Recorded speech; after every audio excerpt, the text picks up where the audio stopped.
What are you guys talking about up here? Where I'm talking about this podcast. I know the hosts.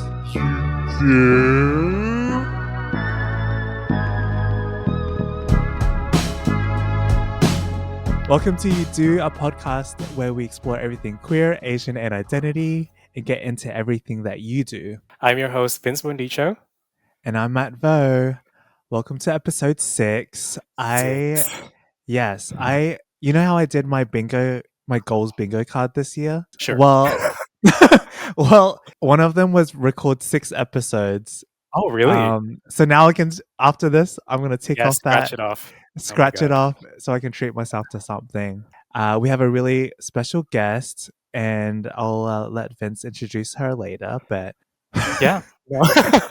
I don't know how to go from there, but I guess I would just like to thank everyone for still continually tuning in. We are getting a lot of messages from all our friends around the world. We're international now. We've reached random places from we have one listener from Russia. Oh yeah. Which is Who so could that random. be? Yeah, I don't know. If that's you or anyone, just message us and be like, "Hi, we're listening to you," or whatever. Can't believe we have 6 episodes recorded and we have so many more things planned. But Yes. I guess we'll start off by saying, Matt, how do you do? In the past 2 weeks, it's been quite interesting. For the longest time, I've been trying to convince my mom to come to LA. Well, both my parents, to come to LA for my big birthday that's coming up next month. And they've just been saying, no, we're not going. It's too far away, and we've been traveling so much. And I finally convinced my mom to come and visit me. Yay! So she's coming next month, Yeah. and after my birthday, we're gonna go on a mom and son road trip, which will be fun. And Oh, that's so cute. yeah, I feel like I just have to rein it in a little and not plan too much when she's here, because I'm it's a long flight, but she's just here to hang out and chill with me. So it'll be really good. I've been spending a lot of time kind of alone and in solitude, and I've been enjoying kind of solo time, and there Did you isn't say too solo much time? solo time. Yeah. Thanks Alone so time, much. lonely time. So it's been interesting. I think I'm grateful for this slower maybe period in my life when Yeah. when I get to read and watch TV and Yeah. cook and go hiking, and it's a good time. So yeah, I'm really enjoying that. Awesome. One clip that I kind of came across from Celine Dion. Have you seen her interview where she's like, I got no man, I got no lady, I got nobody. I do it for myself. And you have to watch it. I'm gonna send it to you. She's just Okay. so funny. But yeah, apart from that, she's just reminding me that I gotta do everything for myself at the moment. Yeah. Yeah.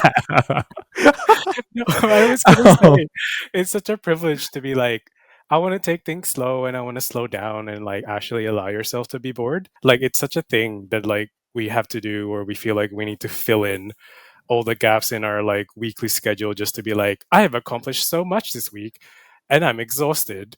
And it's almost like this badge of honor of oh yeah, I lived my entire week because I did so many things. But to actually relax and go at your own pace and just allow yourself to be bored is so yeah. unheard of. Because It's I have to actually face my feelings yeah. and sit in my own thoughts, which is Yeah, daunting, which but is it's scary. it's very confronting, but I think it's good. Yeah. How do you do this week, Vince? Well, as everyone can probably hear, I am rocking some sickness. She's got Um, vocal fry. I have vocal fry, Tate McRae, I'm coming for you. Um, but no, the last 2 weeks, as I mentioned earlier, I think I was ironically, that's what happened to me. I just packed my weeks to the point where I literally burned myself to the ground. I was just so exhausted, and then I didn't actually allow myself to heal and to rest. I was not listening to my body at all, and because I was just enjoying going outside, even though I'm gonna mention it again about the weather. It had been raining and now it's sunny. Because I was just I'm not gonna stop the rain. I was the rain is not gonna stop me from doing whatever. So I've just been going to dance. I've been going climbing. I've been hanging out with friends, and I don't know if this is like a superstition thing, but I feel like whenever I get rained on and I don't take a hot shower, I get sick. I know it's probably not It's true, but I your feel like you it's my were like Filipino. you're brought up Yeah, in that way. I feel like my yeah, mom always said like don't go out when it's cold or rainy because you'll get sick. But it's yeah. not really true. Also, I've just been reflecting on our last like episode, and I really, I think like what Mary said about change, really like resonates with me. And I think our next guest fully embodies this. Like she's just this dynamo from Brisbane who like moved to Vancouver and has like switched careers and is just pursuing like a completely different path. And it's just like super awesome. And like we're so excited to have her here. So without further ado, the wickedly talented, the one and only Eliza De Castro. Welcome, Hello. Eliza. Hello. Hello. Thank you so much for having me on this sunny Thank you. Sunday afternoon. She gets it. Sunday. Yeah. The sun is out. I thought it was like, that's for Vince Yeah. for today, especially so that he can mention the sun All the every time. time they record. Maybe you should record more so we get more sun. Yeah, I'm pretty much the weather report, weatherman. What? I'm wearing like a raincoat inside my room In the sun. in the sun. Fashion. Yeah, she said fashion.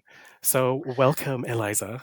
Welcome, Eliza. Thanks, Vincey. Thanks, Matt. Lovely to be here chatting to you both. Also, Yeah. you're in Vancouver, same as Vince. I like asked Vince before we recorded this. I was like, is she joining you like in person? Are you guys doing it in person? We talked We about did it. talk about it. We talked about it, but then I think to keep the through line of your 6 episodes, by the way, congratulations on Thank 6. you. Like that's like you've started and you've actually done more than just like the dabbling, I think. I know Yeah. it's still early, but it's is. like nice to give yourself congratulations, Yeah. especially when so many projects can sometimes fall through the wayside. So it seems like you're having fun and we're having fun. Yeah. I'm a fan. I'm a fan. So Some would keep say making them. it's sickening. Yeah. Get it? Sick. Never mind. Moving on. You're sick. Yeah, Fully sick, that bro. was a double entendre. I was sick, like as in 6, and then also sick. Oh gosh. Oh, Okay, that's We just- led. We just We lost some everyone said. subscribers. Yeah, literally.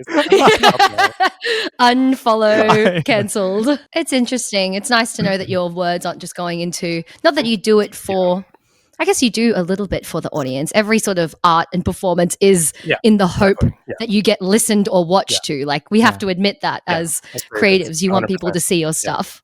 I'm glad people are listening to you. So in tune with our program, how do you do this week, Eliza? How do I do right now? I feel the first word was transitional. I feel transitional. Yeah. Seasons changing. I'm going through the first quarter of the year is like over. I know. So which is actually crazy to think April is in a few days. And that with like the warmer weather, and I've just recently finished a really busy work period and I'm heading into the next busy work period and set of projects. So this weekend, like what you were saying, Vince, I had a really big week of just doing lots of stuff, working, going climbing lots, seeing friends, and then this weekend has felt more chill. Mm-hmm. I had a fat nap yesterday. Oh, love that. Which I haven't done in ages. I just lay on the couch with the intention of just resting for maybe a 10-minute meditation, and it was like an hour and a half gone. Wow. So and that never happens, or I haven't, not never happens, but haven't let it happen in a while. But yeah, I feel like change. That seems to be the theme. I feel like things are changing. I'm trying to take stock of what has happened in the first part of the year so I don't forget it, and I can still be, grateful and remembering all those things and sort of thinking of what I want for the next sort of period of the year. So maybe after this I'll do a big old journal or a whatever thing. Whatever to help for with you. that. Yeah. Or just thinking or just reflecting, even just being like by myself, going for a walk and like thinking about stuff I helps. hear like I don't know. I'm not too attuned with like the Mercury and retrograde stuff, but I think we are. The I microwave? think we are. The microwave. I think we are kind of transitioning into a different Yeah. like moon or something, and we're supposed to kind of manifest our goals and career or what we want to achieve like next. So I think that Mhm. that maybe checks out. I think also like the fact that we live in such a like, since I know Vince, we've talked about this, about how seasons here in like having seasonality Yes. has been really great for my brain. Mm, I think, as we know, Brisbane is the same pretty yeah. much all year round weather-wise, and I like that in Vancouver I've been able to tell the changes of the time. Like it's just a Yeah. little reminder to myself to be like, oh, this is, life is fleeting in a good way and, you know, in a way, Yeah. depending on my day or my mood. But it's like now we're ending winter and going into spring. I'm seeing flowers. I'm thinking about the sun more, thinking about like getting hopeful for summer. That's Oh, I always, love that's that. a nice feeling. So whatever, whether it's Mercury or Yeah. Venus in Or the retrograde, microwave. or just like, Just or just the general Earth Yes. spinning at the right time. Like, I'm just so I'm science. glad just science, just the Earth orbiting stuff, or whatever it is. I mean, Yeah, it's speaking of change, like you moving from, I know you moved from Brisbane to Vancouver. Can you talk a little bit about like how that happened and when that happened? So it is, it's like 2 years, 2 and a bit years ago now. My partner and I, Zaymon, we moved to Vancouver in January of 2023. And we'd always known, like, I'd always grew up traveling. Thank you to my mum for instilling a love of travel in me. And especially throughout uni, any sort of 2 week break that I had, I'd be like, I'm going somewhere. I was on Skyscanner all the time. Yeah. Love a good Jetstar flight sail. So loved traveling and exploring the world. And I kind of knew that I wanted to live somewhere else. Like in high school, I thought it would have been London. Like I was straight up in Harry Potter, like deep, yes. Sherlock Yeah. Holmes love. Like I was like, I'm going to marry a British man and I'm going to have an accent and it's going to be amazing. So that was always my fantasy. That was my Delulu for a long time. And then I visited the UK and everyone is depressed. So or like Facts. maybe it was just when I like went in winter as well, which is not It's not the ideal. best time. Right. It's the things. And then like we were still deciding where we wanted to live, and then COVID happened and we had to stay in Australia for however many years that was, blackout. And then when we came out of it, we're like, okay, let's revisit this idea of moving somewhere. I'd been working professionally as like I'd finished uni, was working as a physio at the time, and just needed a change. I was like, I've lived in the same town for like, you know, the 25 years of my life. It would be really cool to live somewhere else. And I think because I was so busy and burnt out at that point, I just didn't care where it was. Oh, yeah. I had like Vancouver was a really spontaneous choice. Like I'd never visited before. I knew no one in the city, and even in researching, I didn't really do much research. Like Zaymon did most of the research, and he told me once, like, there's good food. And I was like, great, that'll do. Like, I was like, I just want to go somewhere. And I never had like a spontaneous choice like that before. I was like, school, you know, uni, get the job, live in your hometown, pay rent, work, all that Tick all the stuff. boxes. And there was just like, tick all the boxes. And there was just something in me that was like a quivering hamster. And I was like, I just need to do something else. And then Canada came about because of the easy visa situation, working holiday things. It seemed like I had a lot of Canadian friends in my in physio school that I really like loved interacting with them. And they always talk so highly of Canada. So that was just, that kind of led to me getting on the flight and then moving here. Yeah, no thought. I think the fact was I did spontaneous. It was exciting because I was like, oh, I don't have a plan. Let's just go. Yeah.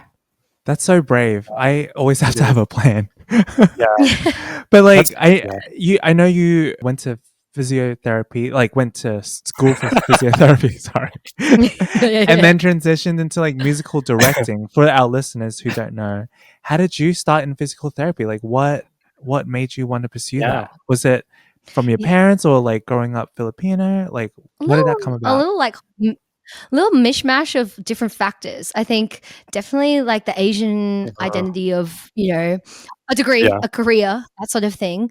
But I did grow up being like a smart kid. Like I was academically gifted or whatever. Nerd. You know, It's got yeah, like a Einstein's nerd, you coming, know. you know.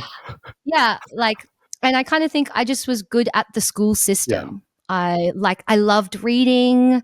A lot of my early teachers saw that I would always complete work really, you know. And I'm really thankful for those educators who did see like potential in me and were like, "Hey, let's try and foster that." So I was always just like top of my class Asian trope, Mm. like, growing up, and I like love it.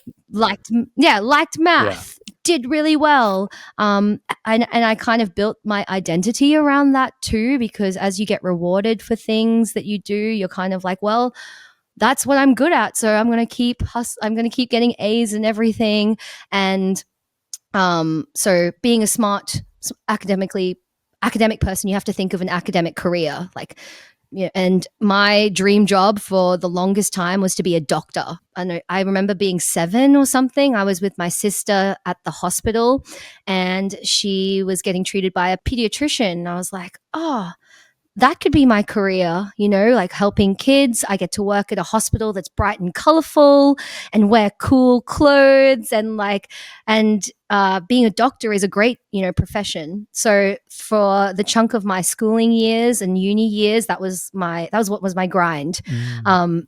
I didn't get into med school straight away out of school. So I did a biomedical science degree and sat the GAMSAT a couple of times, tried to get interviews at med schools and all of that sort of stuff. And I finished my science degree, and I did get one interview for med school, which was great, but I didn't get in. And at the time, that was like devastating. It's Of like, oh course. no, I didn't get it.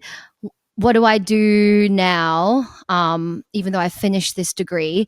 And I had a friend at the time who was doing physiotherapy, and she was telling me that she was really enjoying it. This is what we studied. If you like anatomy, it might be something that you could go into. I was like, yeah, why not? I'll just enroll in a master's of physiotherapy as on a whim, while I still try to get into med school. So I did that. So like literally while I was graduating from my science degree, was already starting my physio degree at the same time, and then tried for one more year to get into med school and didn't get in again. And I was like, okay, maybe that's not for me. And you know what? I'm actually a little bit tired from studying. And physio seems to be like a really fulfilling career. It's still in the healthcare system, but the work-life balance seems a little bit more chill than, you know, the doctor pipeline. I was having a good time learning the content. So then I finished the 2 years there and got my master's of physiotherapy in like 2018. And did you practice then as a physical therapist in Brisbane? I did. Wow. Yeah, I did. Wow. I was a pediatric physio for 4 years. Wow. And as with anyone, you know, you graduate from uni, you have to adjust to the workforce, the workforce, right? And there was a few kind of like maybe hiccups is a good word of like, oh, this is different to what I imagined. It's not as like shiny or amazing as, you know. Yeah, it's not as romanticized as we all want. Like, you know, Yeah. when we grow up, we're just like, oh, that's what the working force is like. We're all just going to get coffees and do all these amazing things and save lives. You get there and you're just like, why is everyone sad? Why is everyone this? Why is the sky like gray? Why is this a business? Yeah, why is this a business? It's so true. It was super jarring to come out of like very clear steps of assignments, exams, like semesters, all of this, to being like, this is now your life. Go. Yeah. And like be here 5 days a week or doing the thing. And it, like, I think everyone in their 20s or as that transition has that feeling. Like I've had that conversation with a lot of people in life, of like, oh, okay, so this is it, huh? Yeah. Yeah. So that's how I got into physio, at least. That's crazy. Yeah. And like with all that happening, with you like preparing exams and all that stuff, and I'm assuming on the side you were also doing a lot of musical and like a lot of outlets to kind of de-stress and decompress from all the stuff that you have to do in the real world. Were you doing that through music and through other hobbies? Yeah. And is that kind of like what sparked? Have you always been a very musically inclined like kid, or how did your musical directing start? Was it parallel with like your physiotherapy and it kind of just had to take a back seat because, as you know, arts can't produce money? I'm just imagining Eliza like playing musical instruments for her clients. Let me pull out a triangle. Let's just like sing some kumbaya together. Just maracas on their spine. Is this gonna be good? That's like a Hannah Montana moment, guys. Like best of both worlds. But like literally what you said, Vince, was like parallel, right? Like I actually think I had two parallel lives growing up. Like there was the book smart, science kid, and then at the same time there was just this like lover of music. Like it started so early. Like I have so many early memories of music because of karaoke and being Filipino. Like I was singing My Heart Will Go On by Celine Dion for all my titas when I was like 3, getting, like the score on Sing King, like, all that stuff. And I was also very fortunate that my parents saw that love of music and were like, hey, that's something that we can still foster. Like they were always like, you should study and whatever. But because I was still good at studying, I was like, yes, I can still do the music stuff. I'm like, and every music program at my school, I was like I was doing, like, I grew up playing piano and violin and singing in a choir, the Australian Girls Choir, shout out to the homies, and performing. Like I would do musicals at my school. I'd be in all the ensembles. I'd be at rehearsal.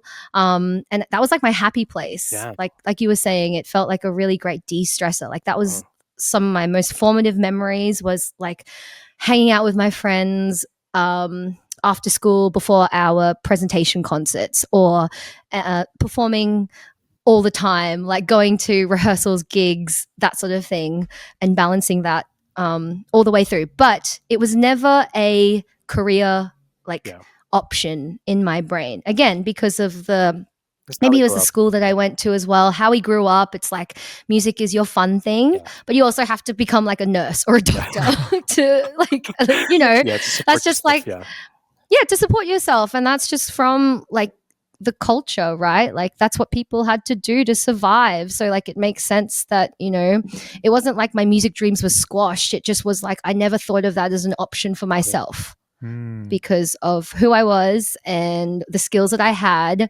And it was like my own narrative as well. Like I'm really lucky I didn't feel like my parents were like, you have to be a doctor, blah, blah, blah, if you don't get an A+, all of this stuff. I was often harder on myself than they were. And maybe that's just like the expectations of being a like second generation kid, I right? Totally feel that. Yeah. I absolutely feel that. Because same with mine, like I have the privilege of like not being pressured into like going into one career or another career. My mom did like suggest that she suggested I went into physiotherapy back in high school, and because I was injured a lot as a kid, so I would go to physiotherapy. And so my mom was like, you should like study this. Like she has you're friends costing us a lot of money, so you should do this to yourself. You should do this to yourself. But yeah, I think it is that internal pressure sometimes because we have the freedom, but then I'm like, what do I do now? Because I have so much freedom and I can do kind of anything. So I love that about you. Like I didn't know that you was just so multi-talented. Right? Wow. I mean, she literally said, let's do everything and anything and do well at everything. That's what I said. I was wickedly talented. Oh, thanks, guys. Yeah. It was good. I've learned so much, and I'm really glad like I am where I am in the way that I got there, because there's so many skills that I've learned through the years, like through having to study hard or, do these things. I also think I'm like, I could have been spending my time like thinking in a different way or being looser, because sometimes there's like anxieties of being a high achieving person, and I'm still trying to unlearn a lot of behaviors in myself of like expectations and how much I should be doing, like back to your burnout sort of vibe, Vince, of like trying to build an identity of how much you've done with your time, and being like, I don't actually have to do that anymore. I can relax. Relax. All the roses. Like, I can relax. It's okay. The one thing that moving here is just that we're expected to kind of like totally like reinvent ourselves or whatever. It's like, no, I actually took this time to just like figure out what I actually want, do it in a way in my own pace, and just go from there. And anything that followed afterwards, I was just like, I'm so grateful for, because I wouldn't have been able to achieve all of this if I hadn't moved and repotted my own my own pot.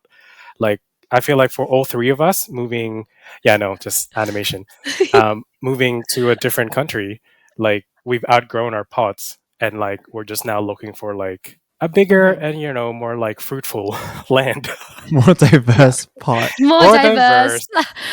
With seasons, in a sunnier spot, with seasons, so I can rest. I really enjoyed that not analogy, but like how you describe that the seasons actually make such a difference for us. Like, because it allows you to think in a different way of like, oh my god, winter is coming, or like summer's coming, and you kind of need to readjust yourself and realign what you want to do now. It lets you kind of be guided by like nature, right? You're just like, okay, well, not only does your vibe kind of change, like everything changes around you and with you, and you just have to embrace that and just let that take you wherever it needs to take you. I think that was gorgeous. And also, fun fact for everyone, I don't know how long it's been now, but like for the last 10 years, I think you were the voice of Australia whenever we landed.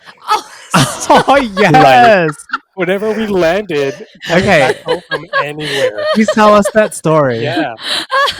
Okay, like talking, I shouted out Australian Girls Choir before. Holla. We also were known as the Qantas Choir. So if you don't know, if you're an international listener, Qantas is the airline. It's like the national airline, pretty much, of Australia. Most reliable Australian airline. Free snacks. And great. Love Qantas, the kangaroo and everything. You might have seen them at your local airport.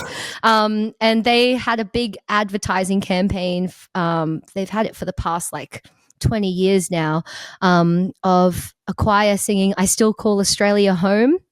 Beautiful song by Peter Allen. And my choir is the ones who sing that song, and they are in the film, like in the TV commercials of all the kids in the white shirts, like singing at Uluru or like at the Whitsundays or in Paris, France. So I had a lot of cool performance opportunities because of that tie. I genuinely remember shout out that. To Qantas. I genuinely remember. Yes, I actually do remember. Everyone has such a It's iconic. Yeah, I've been to cities I never. Yeah, that whole thing. Eliza De Castro. So don't worry, just YouTube it if you haven't seen it. It tugs at the heartstrings, I think. It really does. I mean, are there skills that you take from what you've learned in physiotherapy to musical directing? Like, how did you navigate those changes? I think communication with people is a big one. I would say, like, as a physio, I'd often have to be interacting with lots of families and different kids all the time, trying to teach them and treat them. And that lends itself well to also musical direction and being in the creative sphere, because it's like 80% interaction and teaching is what I do. I'm like, how do I teach these people music? How do I make it accessible to them? How do I bring out their strengths and sort of weave the music towards a storyline for this musical or whatever sort of project we're doing. And I guess organization as well. I love a good spreadsheet. You have to be like management, emails. Like, I think a lot of people underestimate how much admin stuff you have to do as a creative, especially if you're like self-employed too. Right, you're your own everything. You're like, you have to do your invoices, you have to do your marketing, your interactions, all of those sorts of things. Like, it's not just the amazing performance stuff. That's part of the gig, but you also, to be a successful creative, you have to be able to do the organizational stuff. Yeah, which sucks for some people. Yeah. Or, I think those are the main two, like the crossover. Yeah. Talking about like logistics of musical directing and whatnot, is there kind of a balance that you find between your vision and maybe the practicality of a production? Like for Vince and I working in architecture and interior design, we have our client's vision, we have our vision, and kind of like the practicality of when they want to get a project done or constructed and there's a budget. Like, is there a way that you balance your artistic vision with a production's kind of logistics? Yeah, totally. And that's every day, every time. I think there's like, you have this expectation of what things can be, but you also have like the realistic people in front of you and their skills and the budget and the timeline. There's all of these variables. I think a skill that I have is being adaptable. In that sense. I think with musicals as well, it's like you get the subject material given to you. Like if these musicals have been done, they've been written, the music is there. And it's like trying to find how that story or that material fits on the group that you have at the moment. Can you run us through the process of what it's like? So for example, my next musical that I'm doing is Legally Blonde, which I'm very excited for. Cool. That's our summer production. I kind of look at for me, the music is about enhancing the storyline. Like that's what I love about musicals, is that the story and the music go hand in hand. And my aim is to always have the music helping with that storyline. Obviously sounding great and fabulous, because that's part of it too. But it's like, I don't know, I love the storytelling aspect of musical theatre.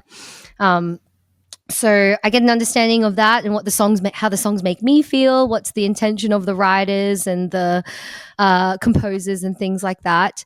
And then I guess a big part of it is casting the right people for your production. That I think is like a big chunk of the battle, is finding the right vessels. That sounds like such a wanky word, but yeah, vessels. Love a vessel. Yes. But it's also the most exciting time because you get to meet people, you see their skills and talents, and audition them, and you find the right fits. You find it's like such a puzzle, musicals, because there's so many pieces that go into play. Wow. Like the cast are one part of it. And then you've got the whole creative and production design team that also overlay on that too. So for me, from the music perspective, once we've cast the show, we found the people who we think we could fit into each of the roles and play them well. Then I get to teach them all the music, or guide them through all of the music. So we teach them the songs. They learn all the harmonies. I put together the orchestra and the band. And through that, then we perform. We do the show all the time. So you're involved in the casting process too, even from a musical side? Wow. Yeah, totally. Yep, definitely. Which is great. Usually in a musical, there's like a core team of like the director, choreographer, and then musical director. So those are the three sort of spearhead roles that sort of then creatively make the show. That's incredible. Like one of the first musicals that I ever saw as a maybe like 11 or 12-year-old was Miss Saigon. As controversial as it is, I know it's so bad, but it is. It's so good really too. Bad? I've heard. I think it's not the most like politically correct musical, because it fantasizes Asian women and it's not the best representation. But seeing it as a kid, you're like, holy crap! Like the whole production, the orchestra, the stage design. There was like a lifestyle size like helicopter that like kind of landed on stage. It's just incredible. But I love it. When it comes to the music, I remember a lot of the songs, and thinking about like going to a concert, right? If we're talking about Tate McRae, like if you listen to the song as just when it's released, but then when you see it live, a musical director is someone that enhances that song in a concert setting, and that what makes me fall in love with that song even more. So I love that you bring the story, like enhance the storytelling to a song, to a score. That's incredible. That like what you were describing. That's why I love what I do. The magic of live Yeah, performance is crazy. There's just something about it all, like seeing it in real time, of I course. think. Yeah. And something that I discovered I loved is like I haven't done much film and TV work, but I imagine that it would feel different. I was talking to a friend about like gratification of like if you've done film and TV versus like Mhm. performing live for people, Mm. and if you still feel that same like what's it called, satisfaction or say, but like having done live performance, I'm like being there each night and like hearing the reactions Yeah. to things like that Absolutely. you've worked on is like crazy. That's why musical theater people are are intense. It's like that's it's a beautiful Yeah. feeling to have because like you share that connection with the masses, right? You're like, oh, this made me feel something, and now I'm sharing it with Of you, course. and we're all Yeah. sharing this like united feeling together Wow. Yeah. of whether that's a song or a scene, like a particular character's Mhm. story. Yeah, when I go see musicals, I love those moments too. Of feeling the magic and also being like, how did they do that? Like, Yeah. how did they Mm. actually get that live helicopter Yeah. to Yes. spin? Because that's also crazy in itself too. Like what human creativity can make and how it all comes together to just like wow you, dazzle you. Yeah. Speaking of like, I guess the people that inspire you and also just like the creative energy that we all feel being in like a space where when one vision comes to life and you like feel a reaction towards everyone, is there anyone has truly inspired you to kind of like something that like sparked in you where you're like, wow, I need to do more research on this person, or like I've seen this musical, I need to know who these people are and just like do a Mhm. deep dive. I think my influences are seeing other artists do their thing. Nice. So Yeah. like all through my life, like the one example was like when I saw Wicked for the first time. Like that was Like, like, you know, yeah. life changing sort of thing of seeing people's artistry or just being like, wow, how can they do that? How can I've had different points of time where I'm like, oh, how can they all just sing so cohesively Mhm. together? How can they make that sound?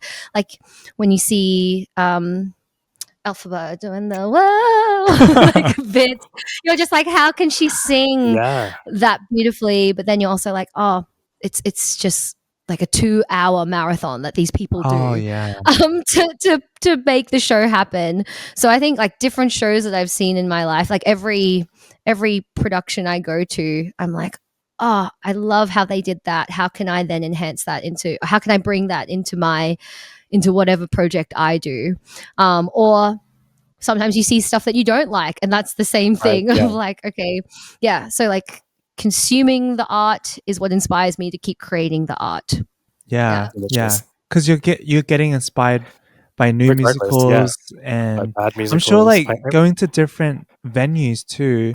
Like Mm, Mm, sonically, it sounds very different in yeah. different settings. So I yeah. think it's really cool. Has being a musical director, like your point of view, shifted over, you know, over the years working in musicals, or has it kind of Mm. remained the same? Yeah, definitely. It's changed for sure. Like before this, like I also worked a lot in music. Like while I was working as a physio, I was working as a choir conductor at my choir, and doing like I used to teach singing lessons and piano lessons and all those sorts of things. Um, and especially working in a choir sphere, I was very much like the musical detail. Like I, whatever's on the page, I want to make sure that we're all together. Mm, We have the same note, we've got the same cutoff, and I was very picky with my musical details, which makes a great performance, I think, because it's very polished, it's very clean, all of those things. But what's changed over time and me doing more musical theater work specifically over the last 2 years has been like, I don't have to follow like the music to a T. mhm. Like Mm. there's more that goes into it, which is, and I've kind of shifted my priority to be on the storytelling aspect now. My friend Sean, actually, he's a music director in Vancouver as well, that who mentored me. He made me realize like everything in the music is written to invoke a certain story feeling, Mhm. or like, so for example, why is this like written low? how does that relate to how the character is feeling in the moment? Like, why is like that riff really high? Like it's tied to a certain emotion, which was like a really nice way to think of it. It's like the music is written to enhance a certain feeling or story point. So that's kind of how I operate now. It's like I can be meticulous in my details, but why? Like, what's the purpose? I love Not that. just that it was written that way, so we need to do it that way, which is like what I used to think. It's like, oh, why did they write that crescendo there instead? Or like, why is it in this certain key? And why are we changing now? And it's made the analysis of musical stuff way more fun for me. I'm like, what's the purpose of this now? And that helps with how I direct people. Would you rewrite parts of a song to like enhance that even more? Like, I wouldn't say rewrite per se, because we're also not allowed to rewrite. Oh, like okay. it's licensed to us in a certain way. But like little details of like the way we're singing it, like what's our tone, what's our intention, dynamics, like articulation. There's so many other things that you can play with besides just like the notes themselves. Why?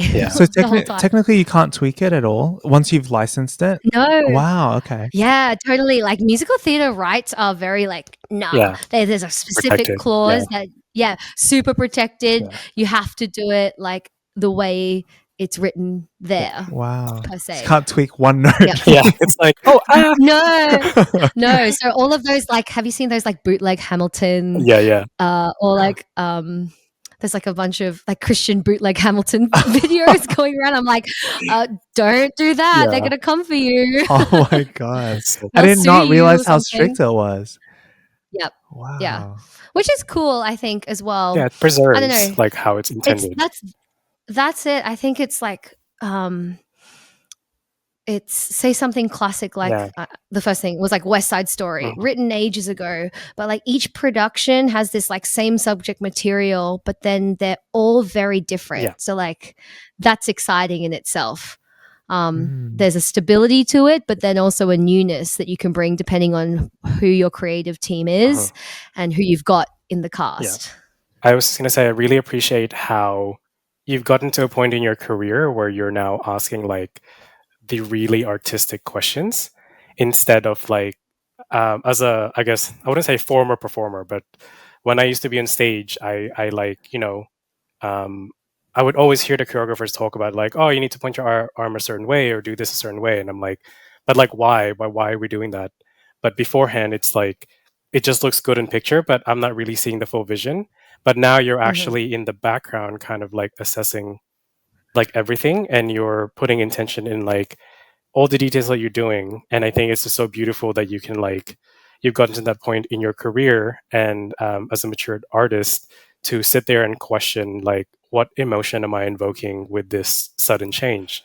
You're literally like weaving us into a narrative using music and notes as a way to kind of get us there. I just freaking love art that like allows us to like to be able to evoke or to kind of like elicit emotion. I love about it. storytelling and emotions and all that. Yeah. Eliza, would you want to ever work in like the film world, film and TV world, or like touring, like musical touring? Because I'm sure that's very different too, you know? Yeah, I'd love to try film and TV. Like if there was like a musical, because like, oh my gosh, say again, bringing up Wicked. It's like on the forefront. Oh, like there was a musical director for that had to like teach all the music on the things and then make sure everyone's on tune when Cynthia Erivo is in the garden singing, making sure that she's singing the right things. I'd love to be involved in that way because I think film and TV work would be super different because you get more takes, I assume, whereas like say a live performance is the one and done. You just gotta like let it go if that's what happened. So there'd be like a cool aspect of that too. And I think I would love to be part of a film set because it would just be interesting for me, like pure interest. And touring wise, I think that would be cool in some point. I don't know if I would go well with like being in a different environment all the time, but I would love to try for like a couple of months. But maybe not in a long-term thing. I do like having a home base Yeah, for sure. Yeah, film and TV would be awesome. I do think, because I'm curious too, because I'm not really involved in like the score. The films I have worked on, there are artists who make the score from their bedroom and then go to the editing studio with the director, with the editor, and kind of piece that together. But I don't really know how much on-set work that they do compared to like maybe a musical movie. It'd be cool. I love that there's like a renaissance of musical movies lately. Like I'm gonna that's say amazing. J-Lo started it with her "This Is Me Now," even though everyone gave her shit for it. Praise J-Lo. Thank you so much for your contributions. And then now everyone's doing, visual albums. Yes. I mean, like, that's cool, right? Like, I don't know. I love seeing what people can create as well. I'm like, I love being surprised. I love seeing stuff and being like, man, that's so cool. Or hearing things. So I think I also keep that at the forefront of whenever I create. I'm like, you know what? It's not always serious. The intention can just be for people to enjoy it as well. Absolutely. Because we need it. Yeah. We need art. We need art. Yes, we need art. Support art, support connection. Yeah, like everyone, like it always does better for communities when you have something to talk about or share. Yeah. Like when you're like, when you, the feeling when you go see a show with your friends and you get to talk about it in the same way, like you analyze everything. Like when I go see musicals with my musical theater friends and we chat shit for like, oh, can I swear? I don't know. Do whatever you want. we chat for like an hour and a half afterwards about like, did you see this thing? Oh, that detail here. Oh, that lighting was amazing. The costumes. Oh, her voice is incredible. Blah blah blah. The sound could have been better. All of these things. Many it's layers. like so many layers. Yeah. I love it. I love seeing that in other avenues of life too. For sure. Okay. Well, let's get into our rapid fire questions. Segment. Yeah. Rapid fire questions. Rapid fire questions. Sticking with the musical theme, our first one is Alphaba or Glinda? Alphaba. Favorite musical? Wicked. I'm so basic. or Hades Town. Oh, yeah, nice. Favorite Filipino dish? Oh, lumpia. My mum and dad specifically. Nice. Lumpia. I could literally eat that nonstop. Just like 10 at a time. Inhale. Delicious. One thing you would tell your inner child? Relax. I felt that. Relax. Yeah. Relax and you can do it. And our last one, I guess if you were to collaborate with any musician, living or dead, who would it be? And not just because she's really famous right now because of the Wicked film. I've been an Ariana Grande stan since 2013 when she had the red dyed hair. I was sitting, I would watch all of her videos in math class. So I would just love to work with her because she is like actually Miss Ariana Grande vocal like icon for me. You're a huge Arianator? What's her fan base called? Arianators, yes. And I know that she's like messy and I know she's had public drama, but oh my God, her songs hit. Literally. Like the art that she creates, I love. Have you, okay, this is the true test. Have you listened to Eternal Sunshine Deluxe? That just came out. I have. It just came out. I think I got like halfway through. So I need to watch the short film as well. Oh, yeah. And I also need to let it marinate. Sometimes I'm like... It takes a while. It takes a while. Like I need to watch it, like listen to it twice. I found like I've needed more time to get hyped on stuff the older that I get. I'm the same. Like I used to feel like I would like instantaneously love something a lot easier. I don't know, in my like early 20s, but now I'm like I have to listen to something just let a couple of times. let it digest. But then sometimes when that does happen, I'm like, oh, now I'm like committed to it. Yeah. Example, Tate McRae album. Literally, that was like, me in sports car. I was like, oh my Yeah. God, whisper to me more. yeah, first listen, I was like, this is pretty okay. And then like, now I'm like on to the 20th listen and I'm like, that's great. I love it here. I feel like Ryan Tedder like wrote a lot of that album, and he's really good with like hooks of a song.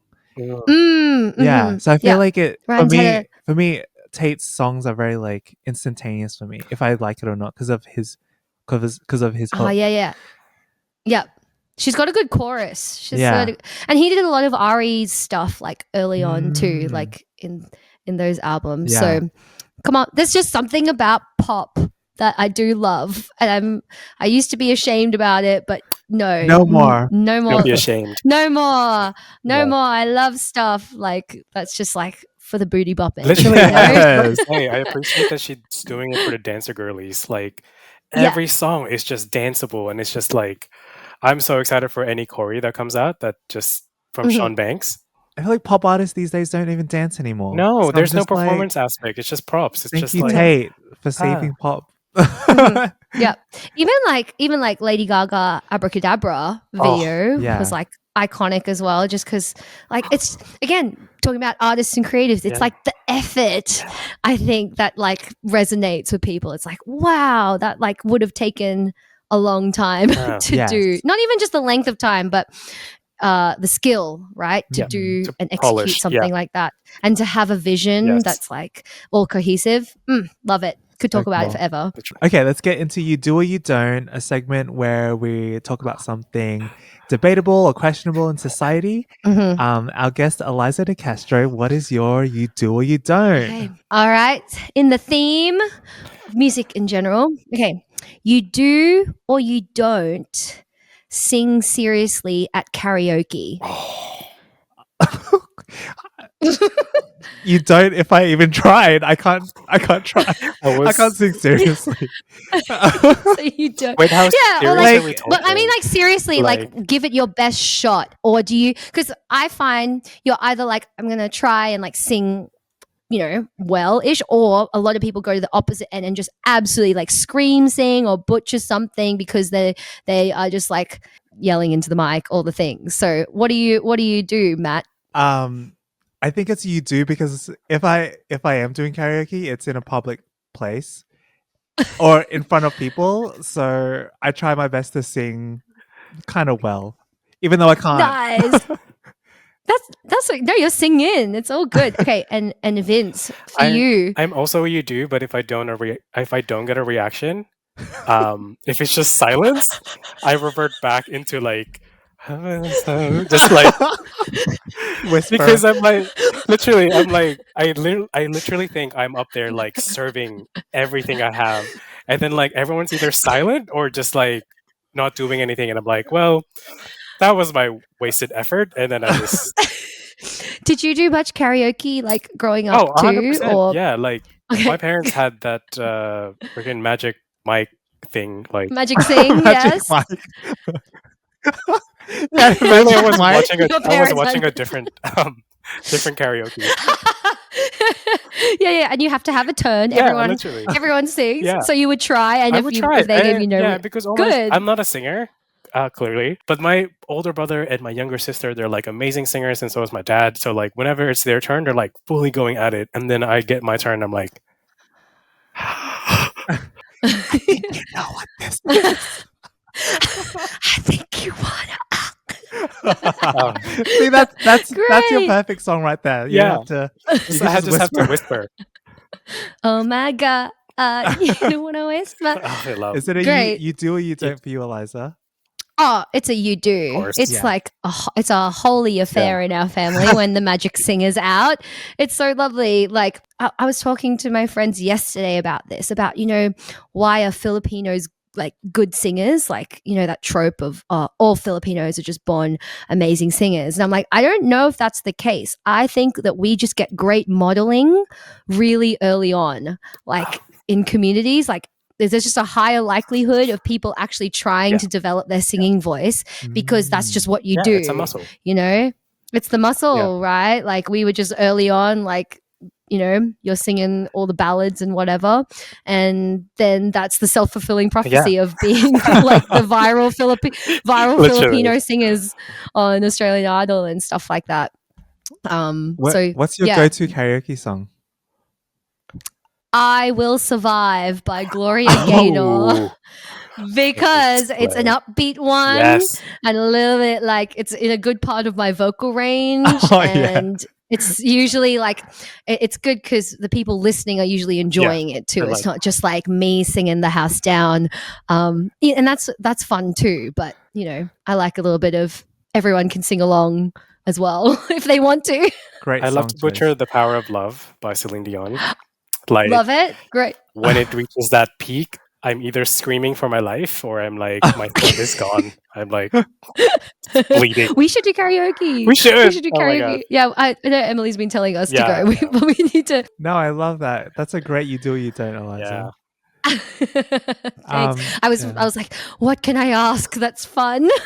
It's pressure. A segment question. I'm like, wow. No, it's so good. Anything you want to plug in any last thoughts? Yes, if you're in Vancouver, if you're a Vancouver listener, come and see Legally Blonde through the summer. We're running through July and August. Otherwise, I just want to shout out to my family, my mum, my dad, and my sister Jazz, because I would not be here doing music stuff without them. At all. So I just want to say thank you and that I love you guys. If you listen to this episode, they will now. They will now. Yeah, I'll send it to them. I will send it to Jazz. I'll send it to them and I'm like, you better listen till the end. Well, thank you so much, Eliza, for coming on. There's so much talent like you shared to the world, and we thank you for your service through the arts. Through the arts. Thank you. Keep going to art, everybody. Yes. Keep paying for stuff so that we can keep doing cool things. Well, thank you, Eliza. Thank you, everyone, for tuning in. We'll see you on the next episode. Bye. Thanks, everyone. Bye.